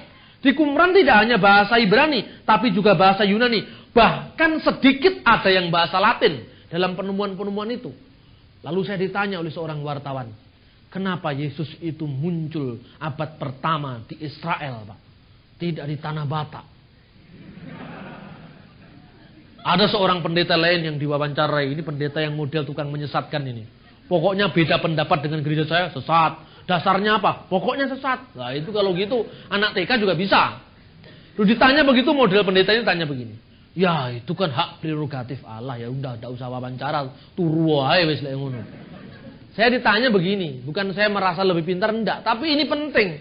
Buktinya yang seperti ini. Ini kan terputus akhirnya. Harus dijawab ini, nggak bisa hanya dientengkan saja. Tiba-tiba nanti kalau nggak dijawab, suatu saat dia bingung, Anda tidak ketemu lagi di gereja, nanti ketemu di masjid nanti. Ya loh? Ini harus dijawab. Karena apa? Memang ini penting, kesinambungannya harus jelas. bahwa murid-murid mengenal bahasa selain bahasa Ibrani. Itu dibuktikan misalnya ketika di kayu salib, inskripsi Yesus ditulis dalam berapa bahasa? 3 bahasa. Ada bahasa Ibrani dan Aram, 1. Bahasa Yunani dan bahasa Latin. Namanya Petrus itu siapa? Petrus 1, Simon 2, Kefas 3. Itu nama yang mewakili 3 bahasa. Dia disebut Kefa, bahasa Aram artinya batu. Dia disebut Petrus, Petra artinya juga batu. Simon itu nama aslinya. Jadi itu nama orang saja mewakili 3 bahasa. Kalau saudara melihat salib Katolik, tulisannya di sini INRI. Yesus Nazaret Rek Yudairum. Yesus Nazaret raja orang Yahudi. Tapi kalau saudara pergi ke Turki, saudara pergi ke Yunani, saudara pergi ke Rusia, tulisannya bukan INRI tapi INBI. Yesus Nazaret Basilios Israel, bahasanya Yunani. Ini persis dengan 3 yang di INBI salib. Tapi kalau saudara lihat Jerusalem Cross, di sini ada tulisannya Ibrani, Yod, Yesua, Nun, Nosrim atau Hanosrim, Mem, Melek, Yod, Yehudim. Tulisannya di situ. Yang benar mana? Ketiga-tiganya benar karena di Injil Yohanes disaksikan ketika disalib 3 itu dimuat semuanya. Jadi ini perlunya data sejarah. Kalau di gereja timur itu lengkap. Misalnya, setelah Yohanes mati di Pulau Patmos, siapa penerusnya? Ada. Tulisan-tulisan murid-muridnya Rasul itu sampai sekarang masih ada. Hanya salahnya saja tidak mau dibaca. Akibatnya kesimpulannya jadi ngoyo-woro kemana-mana. Itulah yang namanya tulisan bapak-bapak gereja atau patristik. Karena itu, sekarang misalnya Yohanes salah, Petrus bisa negur. Karena apa? Muridnya Petrus namanya Ignatius dari Antioquia. Dia menulis 7 suratnya yang menyaksikan bagaimana Injil Markus ditulis oleh Markus juru bahasa Petrus ketika ada di rumah. Dia menyaksikan bagaimana Yohanes ini menulis Injilnya dengan beberapa murid di padepokannya. Jadi semacam pesantren Kristen gitu. Di mana salah seorang sekretarisnya Yohanes itu namanya Presbiter Yohanes. Dan ketika Presbiter Yohanes menuliskan untuk Yohanes, bukan berarti karyanya Presbiter Yohanes, tapi tetap karyanya Yohanes. Karena apa? Karena seorang rabi tidak harus menulis dengan tangannya sendiri. Jadi urusan tulis-menulis tidak harus dengan tangannya sendiri. Contohnya, Ulangan pasal 34. Kalau itu yang nulis Musa dengan tangannya sendiri, semuanya, bagaimana Musa menulis tentang kematiannya sendiri? Ternyata penulisnya Yosua. Dan ini adalah sastra yang lazim pada zaman itu. Dengan kata lain, Rasul Yohaneslah penulis Injil Yohanes. Kemudian diceritakan oleh Irenaeus. Irenaeus itu bukan orang Jerman, Pak. Itu orang Timur Tengah. Irenaeus itu muridnya Polikarpus. Polikarpus itu muridnya Rasul Yohanes. Jadi masih sambung. Irenaeus menulis. Waktu itu muncul bidat Kristen yang namanya Kerintus. Ajarannya ajaran gnostik yang sekarang ini ditulis dalam kitab palsu yang namanya Injil Thomas yang kemudian dikutip oleh Anan Krishna itu. Yang sampai Yesus ke India itu. Yang kemarin saya sampaikan di sini. Itu diceritakan Kerintus ini suatu saat dulu itu ada tempat pemandian umum zaman dulu itu. Kemudian Rasul Yohanes dengan orang-orang Kristen sedang ngantri di situ mau mandi. Di situ tiba-tiba muncul Kerintus. Kerintus itu seorang bidat. Rasul Yohanes langsung berseru, murid-muridku tinggalkanlah tempat ini. Karena si Kerintus, musuh kebenaran itu ada di dalam rumah ini. Saya takut-takut rumah ini akan runtuh karena kesesatan dia. Lalu orang Kristen itu lari. Itu tulisannya siapa? Irenaeus. Irenaeus menerima berita dari Polikarpus. Polikarpus muridnya Rasul Yohanes. Tulisannya semua sekarang masih ada. Nah ini pentingnya kesinambungan sejarah ya. Itu bukan kitab suci. Ya, reading Bible, back to the Bible boleh. Sola Scriptura silahkan. Tetapi apakah Anda tidak terganggu? Setelah Petrus mati siapa penerusnya? Apakah Anda tidak terganggu siapa penulis Injil Yohanes? Kalau hanya Alkitab tanpa memperhatikan sumber sejarah di sekitarnya, akibatnya muncul teologi liberal yang tidak lagi percaya kepada firman Tuhan. Reaksinya gereja terhadap teologi liberal, pokoknya Alkitab. Ini standar kebenaran, yang lain keliru. Lalu kalau ada bukti begini, itu semua salah. Dasarnya apa? Pokoknya salah. Itu repot. Makanya itu saya sering kali saya anjurkan, gerakan saya di gereja, gerakan intelektual. Karena itu saya tidak punya jemaat. Saya tidak punya jemaat. Jemaat saya ada jemaat studi. Ya jemaatnya Pak Pendeta ini, ya jemaatnya Katolik, ya jemaatnya Protestan. Karena apa? Kedatangan kami adalah untuk memberi wacana intelektual. Menjawab persoalan-persoalan semacam ini. Ini tentu tidak ada di katekisasi kan ini. Ini tidak ada. Yang begini ini memang problem yang sedang ada di depan gereja. Nah, cerita yang digambarkan Irenaeus Ignatius itu menggambarkan apa? Gereja mempertahankan ajaran Kristus dengan cara apa? Diterus sampaikan tanpa putus. Karena itu, Korintus, hakmu mengajar apa? Kamu itu dari siapa? Wong kamu tidak mengenal Kristus. Lah kalau kami Ignatius, kami muridnya Petrus. Kami Markus, kami muridnya Petrus. Kami Irenaeus muridnya Polikarpus. Polikarpus muridnya Yohanes. Loh kok anehnya tulisan-tulisan yang bermacam-macam ini kok bisa sama? Padahal nggak pernah janjian. Lah inilah justru keajaiban Roh Kudus berkarya di sini. Kepelbagaian di dalam analisis, di dalam pola pewartaan tidak mengurangi nilai kesamaan dalam ajaran Injil. Ini bisa dijawab. Nah, terus terang Pak Wasian nggak pernah baca ini. Karena itu moga-moga dia dengar saya ceramah sekarang ini. Supaya dia bisa mengkoreksi pandangannya. Yang kedua, mengenai Nabi Muhammad sudah diramalkan dalam kitab Injil. Itu sudah lama itu yang begitu-begitu itu. Tapi ya, boleh-boleh saja nganggap begitu asal ilmiah. Sebab persoalannya ini tidak ilmiah lagi. Saya tidak memojokkan Islam, tidak. Saya bicaranya kitab suci saya sendiri. Alkitab di Yohanes pasal 14 sampai 16 itu, penghibur itu bahasa Yunaninya parakletos. Misalnya di Yohanes pasal 15 ayat 26, jikalau penghibur datang, yaitu parakletos. Parakletos itu artinya pembela, penghibur, penolong. Kemudian oleh beberapa orang Islam, ayat itu diganti jadi periklitos. Periklitos itu artinya terpuji. Terpuji itu bahasa Arabnya Ahmad, Muhammad, Mahmud. Karena itu dia yang terpuji, periklitos itu bahasa Arabnya Muhammad. Lalu dikutip-kutip lagi, ini bahasa Suryaninya Munahemna. Munahemna itu bukan Muhammad. Munahem itu adalah pembela. Makanya ada Menahem Begin. Itu kan ada tokoh Israel Menahem Begin. Itu hanya sang pembela. Jaksa dalam bahasa Ibrani itu Menahem. Jadi Menahem tidak ada hubungannya dengan Muhammad. Ini persoalannya. Dan yang kedua, ayat itu sudah jelas. Dunia tidak melihat dia. Karena dunia tidak bisa melihat dia, maka jelas Roh Kudus yang dimaksudkan itu bukan makhluk yang bisa dilihat.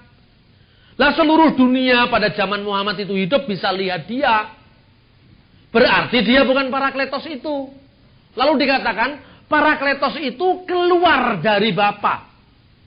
Yohanes pasal 15 ayat 26, jikalau penghibur datang, dia yang keluar dari Bapa.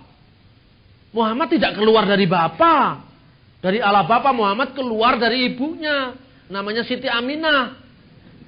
Tidak keluar dari Bapa. Yang keluar dari Bapa itu firman-Nya Bapa. Dan firman-Nya Bapa itu adalah Yesus yang pertama. Dan yang kedua, Roh Kudus keluar dari Bapa. Artinya itu ketritunggalan Allah. Apapun caranya, ini cara-cara yang tidak fair. Jadi jelas itu bukan Muhammad, tapi itu Roh Kudus. Saya kira jawabannya itu. Masih ada lagi satu saja ya.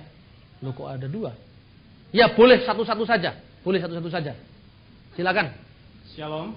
Shalom. Perkenalkan, nama saya Alex Pati. Saya berasal dari GPIB Maranatha. pada kesempatan ini sebenarnya saya membawa 5 pertanyaan, tapi Pak Bambang tadi sudah membatasi 1, maka saya akan pilih 1 saja.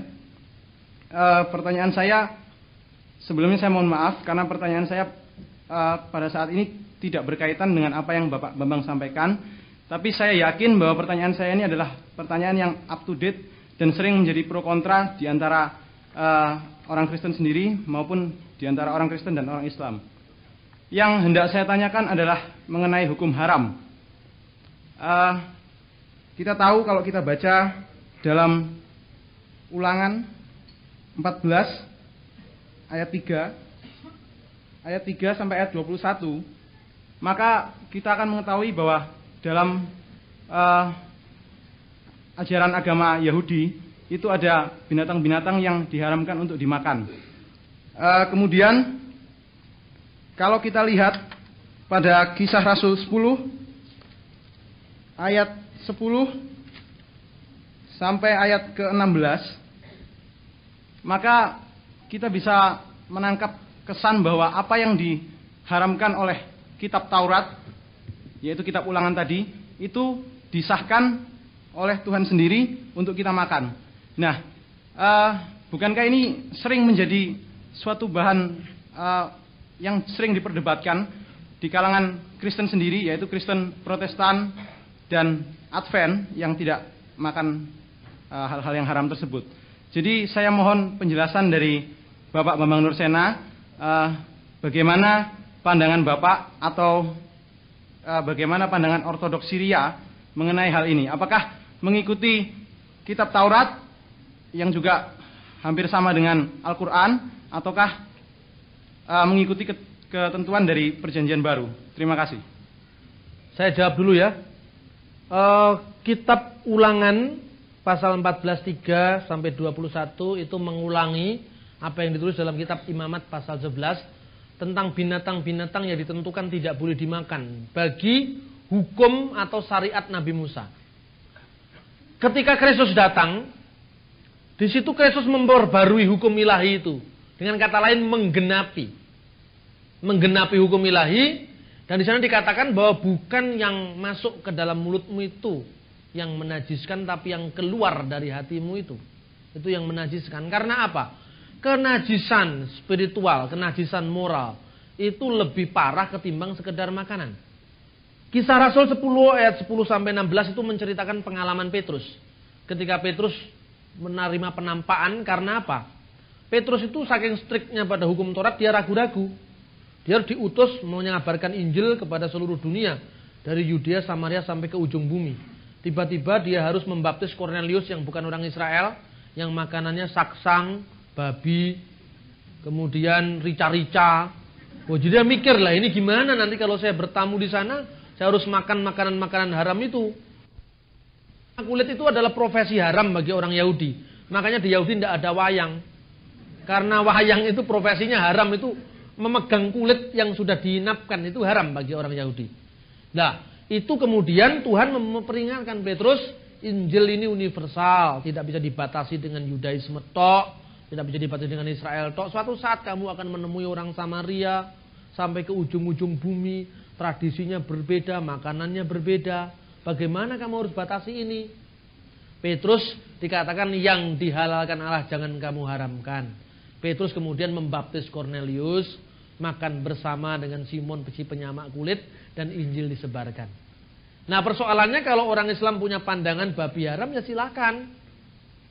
Kalau bagi orang Kristen, alasannya orang Kristen tidak lagi memelihara Taurat. Karena semua yang di Taurat itu berlaku untuk akhir zaman. Loh, di Islam kan ada itu yang namanya ayat yang nasik dan mansukh, yang dibatalkan dan diperbarui dengan yang baru. Kalau sekarang umat Islam mengharamkan babi, kenapa makan onta? Kenapa makan cumi-cumi? Kenapa makan belut? Loh, belut nggak boleh menurut kitab Taurat. Cumi-cumi nggak boleh dimakan. Makanya restoran Cina tutup semua itu. Seafood tutup semua itu. Nah, ini Yahudi. Bahkan saya mungkin lebih advance. Saya tidak makan cumi-cumi, tanya Pak David. Karena haram, karena kulit saya tidak tawar. Jadi persoalannya ada kalau Tuhan itu mengizinkan setiap zaman berbeda, Ya itu tidak bisa kita paksakan. Zaman Musa memang tidak boleh. Tapi kenyataannya zaman Yesus boleh, ya ikuti yang boleh saja. Gitu loh. Bahwa pada kandangan orang Islam kami memelihara Musa, memelihara Taurat Musa. Apa benar wong masih makan cumi-cumi kok? Unta nggak boleh dimakan loh karena kukunya belah di kitab Imamat. Kemudian juga belut nggak boleh dimakan, lele nggak boleh dimakan orang Yahudi. Itu tidak masuk jadwal koser bagi orang Yahudi yang boleh dimakan. Lele tidak boleh dimakan, termasuk lele dumbo juga tidak boleh. Sejenis itu. Pokoknya tidak boleh dimakan. Kenapa Islam makan? Lah kalau gitu ya jangan dipersoalkan dong. Itu karena memang syariatnya beda-beda gitu aja lah. Lah bagaimana sikapnya gereja Ortodoks Syria? Kalau saudara pergi ke rumah-rumah orang Kristen Syria, memang di sana tidak ada babi. Karena orang Kristen Syria sadar di mana mereka berada. Jadi Kristen Syria, Kristen Koptik yang di Timur Tengah itu semboyannya bukan karena halal haram, tapi semboyannya setiap makanan itu adalah tahir. Roma pasal 14 ayat 20. Tetapi celakalah orang yang karena makanannya saudaranya yang lain jadi tersandung. Kalau saudara masak saksang di rumahmu, tetanggamu muslim Pak Haji, dia tidak mau makan semeja dengan Anda. Disitulah kesempatan Anda untuk berkomunikasi, bersaksi tertutup. Pilih makanan atau pilih Injil.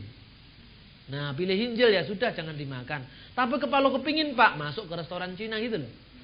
Jadi enak saja kita ini.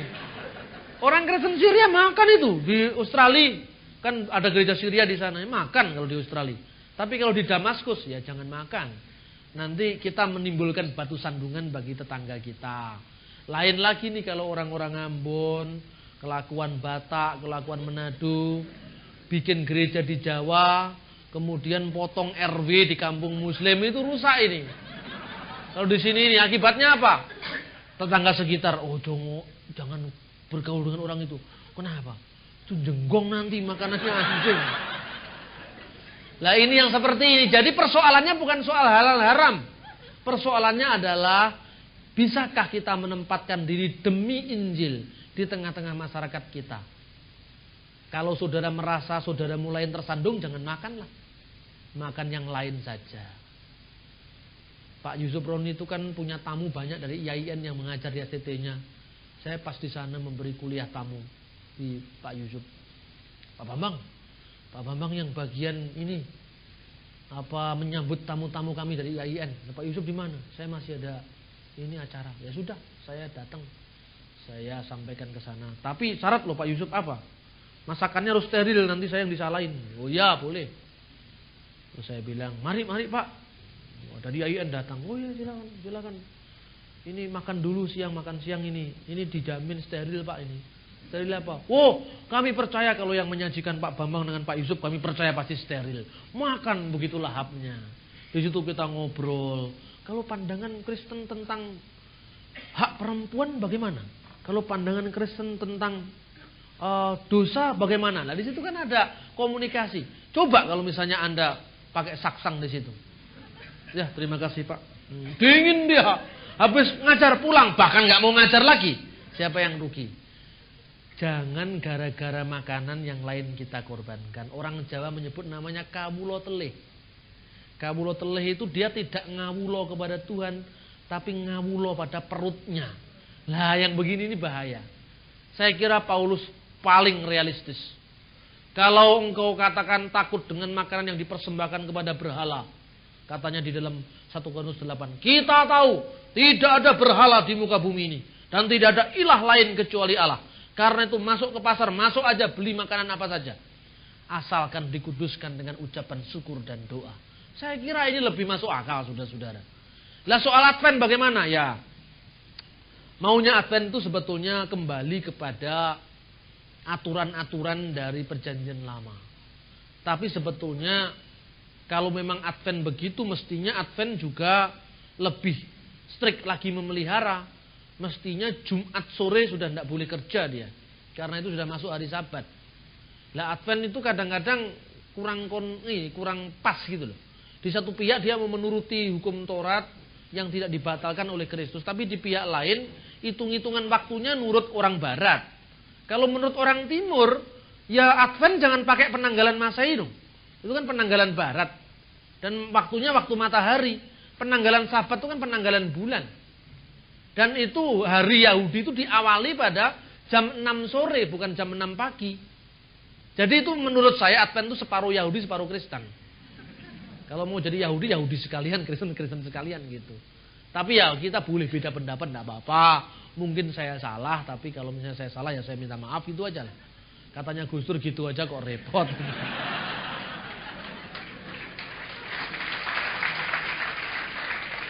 Di Bali saya ditanya, Pak boleh nggak kita orang Kristen mengucapkan salam? Tadi kan Assalamualaikum warahmatullahi wabarakatuh, semangat sekali. Kalau di sini boleh. Menurut saya salam itu wajar. Salam itu kan dibaca begini. Assalamualaikum warahmatullahi wabarakatuh. Salam sejahtera bagi engkau sekalian warahmatullah dan rahmat Allah wabarakatuh dan berkatnya. Itu artinya gitu aja.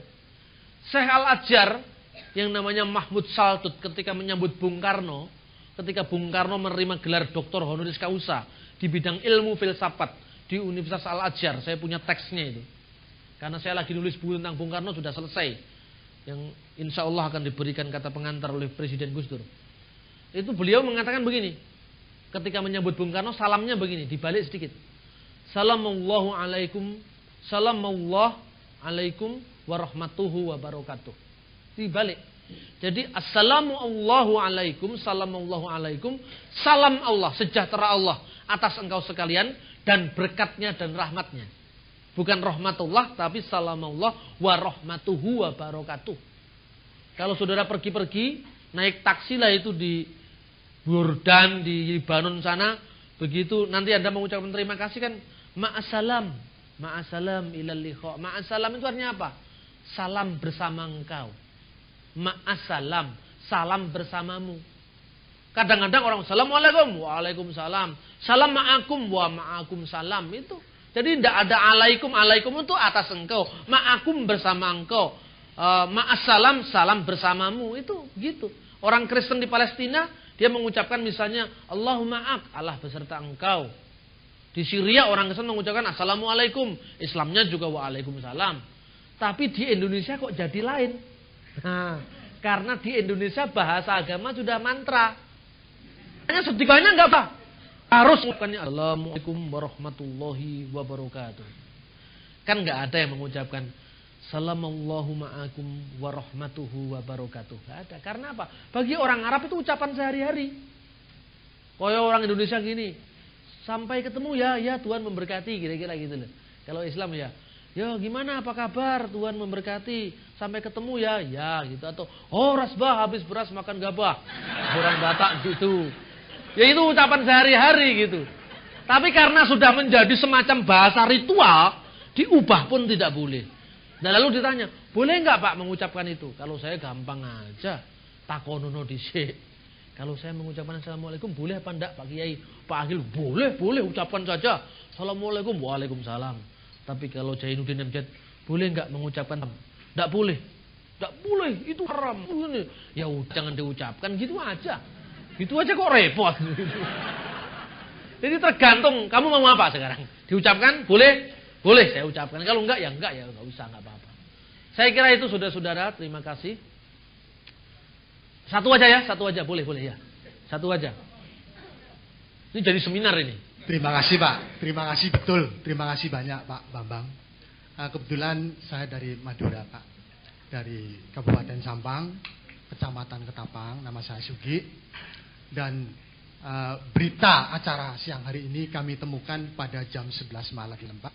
Saya langsung habis saya karena saya telepon hingga kami bisa berdua ini dan alhamdulillah katanya cukup baik menerima satu support mental atau teman kami saya syukur kepada Tuhan di mana siang hari ini cukup menerima berkat luar biasa. Satu hal Pak yang ingin saya katakan lagi bahwa mungkin salah satu anak peserta ini kalau yang mintakan dari Probolinggo Bapak adalah sebagai pujangganya atau pujaan. Kami adalah mungkin salah satu yang tak kalah juga dengan si itu begitu Pak. Karena kami juga memiliki beberapa buku-buku dari Bapak yang juga di semua kami baca satu begitu. Karena itu sebagainya. Mungkin sangat yang tertarik pada pribadi nama Bambang ini Pak. Oleh karena itu kesempatan ini pada satu pertanyaan bagi saya yang membutuhkan penjelasan yang dari Bapak, dan harapan saya Bapak akan mampu bisa menjelaskan dari apa yang saya ingin tanyakan. Begini Pak, saya mengikut Kristen adalah lebih daripada tahun 76 awal begitu, dan kegiatan itu kami tetap biasa. Tapi pada tahun 92 iman kami pernah goyah dengan adanya serangan, yaitu dikatakan bahwa Kristen itu adalah menyembah 3 Allah begitu. Perlu diketahui bahwa Madura adalah sebagai Serambi Mekah Timur Pak, begitu Pak, salah satunya. Serambi Mekah Timur. Iya, Timur Pak, begitu. Nah, oleh karena itu wajar kalau saya pada waktu itu goyah, bahkan sampai dibantu oleh para bapak pendeta dan penatua, tapi semuanya saya tolak. Itu karena dasar saya, alasannya sederhana Pak, karena dasar saya perlu dimaklumi dengan keterbatasan dan keawaman saya, bahwa saya tidak mau dibimbing dengan secara kekristenan, karena saya hanya menuntut satu. Wajar kalau semua Kristen menyatakan Yesus itu oke, yes, hebat dan sebagainya. Itu wajar. Saya tidak mau. Saya minta dijawab oleh justru di luar kekristenan, bahwa Kristen itu baik, memang betul, diakui dan lain sebagainya. Itu tuntutan saya pada Pak Pendeta saya dan penatua jemaat waktu itu. Nah, akhirnya itu tidak mendapat jawaban. Saya diberi kubu yang banyak, tetapi semuanya tolak. Karena saya hanya membutuhkan jawab di luar kristenan saya. Nah, kembali lagi, syukur alhamdulillah bahwa saya juga memiliki sebuah Al-Quran yang dengan terjemahan, ada terjemahan bahasa Indonesia. Di situ terdapat di dalam surat Al-Anbiya, di antaranya semua dari ayat pertama sampai terakhir. Di situ saya tertegun melihat beberapa kalimat-kalimat itu. Di antaranya bahwa tidak pun temukan dalam istilah Allah itu adalah saya. Tetapi di situ menyebutkan bahwa selalu dengan dikatakan kami. Jadi disinilah keterbatasan dan keawaman saya dengan kemampuan saya yang sangat rendah dan sederhana itu. Maka saya tangkap bahwa mungkin inilah jawaban dari Tuhan bagi saya.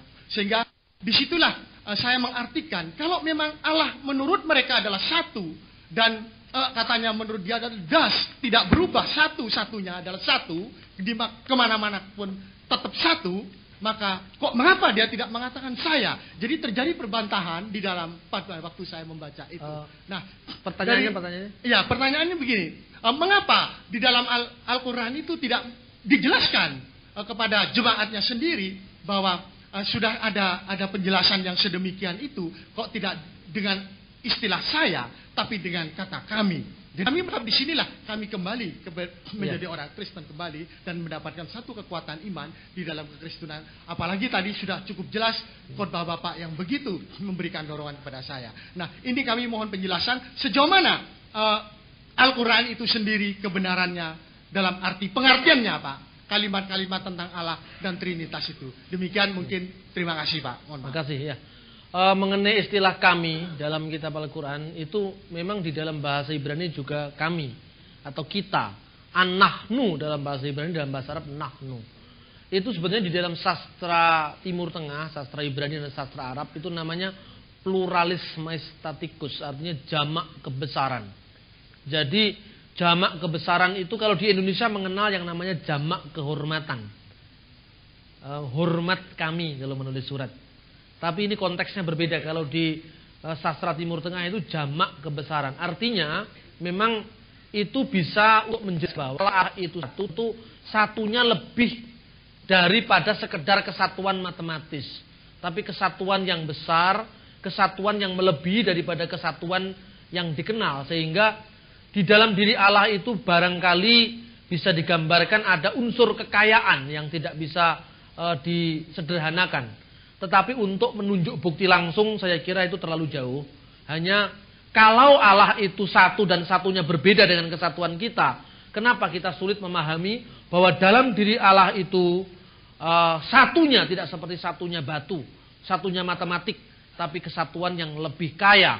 Dan yang kita gambarkan tadi dengan ketritunggalannya, Allah sebagai wujud atau eksistens, Allah sebagai firman, dan Allah itu sebagai roh, yaitu Bapa, Putra dan Roh Kudus, yang tidak lain adalah Allah yang esa. Untuk lebih lanjut saudara-saudara bisa sebetulnya pertanyaan ini saya tulis dalam buku ini, La ilaha illallah. Ini tulisan ini pernah saya sajikan dalam seminar bersama Ki Haji Agil Zat. Jalan ini memang tidak setiap orang kiai bisa diajak diskusi dan dialog, tapi yang bisa diajak supaya minimal ketika kita saling memahami kita tidak dipensi untuk drop. Soal orang ini mengenal kebenaran, saya kira urusan kita, urusan Tuhan sendiri. Sekiranya saudara kita akan akhiri ibadah pada siang hari ini, dan sore nanti saya masih berdiri ini untuk menyampaikan makna Tuhan bagi Kristus, yaitu Lord Jesus Christ, Adonai Yeshua HaMashiach, Arabi Yeshua Al-Masih. Apa makna Tuhan? Apa beda Tuhan dengan Allah secara gramatikal? Apa maknanya kita menyebut Tuhan Yesus? Apa beda kalau kita menyebut Tuhan Allah? Dan terusnya, karena ini memang penting, itu menjadi seri ramai agah yang ketiga pada surat 5. Mari kita berdoa.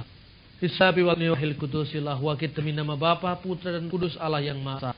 Bapa Dawi dan Yesus kedatang dat memberi mengat syukur dan terima kasih atas bertuhan itu besar sehingga kami boleh bersama di tempat ini untuk mengagungkan nama Tuhan.